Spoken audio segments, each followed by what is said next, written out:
سره انتهایی ظلم کېږي د دوست په دوست سره کاروبار شریکي روان بشي سبا وایي که تا سره ما بیا کاروبار وکړ ما د ښځه په درېو طلاق ورکړه ضرور او ضرور بروانه راشي ښځې ته وایي که د ما د ورور سره دا خبرې وکړې په درېو کاڼو طلاق که ته پلار کره لاړې په درېو کاڼو طلاق یاره ویم چې دا خښته مې اوچته کړه او په دا مازدیګر مې خبیث بچیه ښځې له دور شو یو راغی د مسالې تپوس یې کوو د ښځې له درې طلاق مې ورکړ ډېره زمانه وشوه یاره چې لاس منجد کې او درې څلور څپېړې مې ما ته هغه بچي وایي دا ته څه کوې جګ تنده جوړه ما ویې غوسه راغله دا ښځې زړه باندې لاس کېده چې ستا لور د څوک طلاق وایي ته خبر کېږې که نه ستا خور ته چې څوک طلاق وایي ته خبر کېږې که نه ظالمه دا هم د چا لور خور ده که نه نو ډېر ظلم ډېر زیات دی ښځې وهل ټکول ظلم پلار کاندل مور کاندل پلار کره نه پرېښودل دا انتهایي ظلم دی ښځو سره دا زیاتې دي د ښځو سره حضرت عمر فاروق رضی اللہ تعالیٰ عنہ زمانہ کے بعد یہ سلو خذ وحل نو حضرت عمر اعلان وکړي کنن نفس چا خذ والا سامان بابا او زبردست مجاهد انسان او بہادر بس خلق والتا کول پرې خو یو ام بلم دې چې خذ نه وې نو دا سر خړلې بیا په قابو کیسه بیا خدای باندې راګرامي پرې دي نه نو هل ولکه او پرش پکې زموږ علاقه کې پخوا یو بوډا سړی ما سره راغی زموږ تاڼه کې دویم نمبر ولا څه ورته وایي اډیشنلي سیټ ما ته یاره د ډي پي او سره ستا تعلق دی ستا منې او یو زمانه جونیر یې راوستی دی هغې سیټ وکړی او زه سینیر یم بوډا یم اډیشنل کړی ما ورته وایي چې دا خو زما ګټه بېعزتي ده چې ما یې سیټ وکړي او بله ورځ ریټایر کېږم چې ته یې سیټ وکړې رد وکړم ما هغه ډي پي او ته ټېلیفون وکړم لکه واقعي تا خو ظلم کړی هغه جونیر دی سیټ کړی دی او هغه چې کوم سینیر بوډا دی نو هغه دی اډیشنل کړی دی دا یې سیټ ولګاو ما ته یې مولوي صاحب د برش نشته دکې برش نشته برش مونږ هغه یې سیټ وکړو چې برش نو دا برش برش کوی خو پوتک ته به نه ګوتې کوی که برش دې پرېښود که نه بیا توبه وباسه ګورې بیا ښځې سره ژوند هم ګران دی نو خبر مې دې پورې کوله چې حضرت عمر صاحب اعلان وکړ وال خلکو پرېښودل نو دې ښځو به دې خاوندان به جوابونه ورکړل یو بانډیسي دی هغه ته ښځې جوابونه ورکړي بانډیسي راغی حضرت عمر صاحب ته شکایت وی صاحب تا مونږ دوانو نه بند کړي راشي زموږ حال ګوره نو د حضرت عمر فاروق رضی الله عنه په نکاح کې د حضرت علي صاحب لور ام کلثوم رضی الله تعالی عنها د هغې عمر کم ګزاره به یې ورسره کوله چې بانډیسي راغی دروازه یې وواله دې دروازه چې واله دې وخت کې هغې ام کلثوم په حضرت عمر اوازه اوچت کړی بانډیسي سوچ وکړه چې مونږ باندې ښځې اوازه اوچتې امیرالمؤمنین باندې خو ما ښځې اوازه اوچت کړی د دروازې والا حضرت عمر فاروق رضی اللہ عنہ راووته ملګري سوی یو مسله مې راوړې خو حل شوه کیسے حل تم نے بیان نہ کیا کہ بتایا نہیں اور حل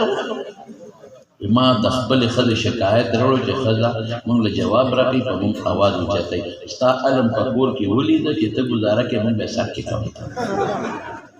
ابي سوي حضرت عمر ورته څه وایي وایي ښځې ستا پنځه ډیوټۍ کې څو وشمېره یو دلته ډوډۍ پخوي دا غټ خدمت دی بس غټ خدمت ډوډۍ پخوي چای درته پخوي دې زمانه کې هغه زمانه کې چای نه ترکاري درته پخوي بیا پرې کول کوي بیا اور بلوي غریبه بیا ستا مېلمه چې راشي لس مېلمانه دې ډوډۍ پخوه او تاسو دا ښاریان خو ښه یې بازار نه به راوړئ مونږ څه کوو مونږ سره بازار نه 2 بجې راته ټېلیفون شي 2 بجې ټېلیفون شي او په مولوي صاحب درلو څو کسانې 15 ډوډۍ برابر ستا ما پلار په ډوډۍ برابر هوټل کم دی په تورن الواغ زبردست شي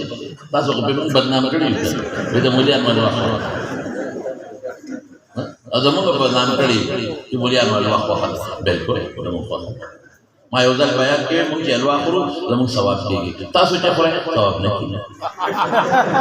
یو بابا ما ته وایي ځان ته ترخوزو والا خو یو الوا ده نو ستا ثواب کېږي زما نه کېږي ولې ستا الوا جنت ته راغلی یو سړي پخکړې ده کنه نه بابا جی نیت تا وکړه زه چې الوا خورم زما نیت دا دی چې کان رسول الله صلی الله علیه وسلم يحب الحلوى والعسل زما د محبوب پیغمبر شاته والوا خو زه په دغه نیت خورم د پیغمبر تابعداري کوم دغه محبوب غذا خورم زما ثواب دی ته د سویټ ډش په نیت مړې ستا ثواب د کم نه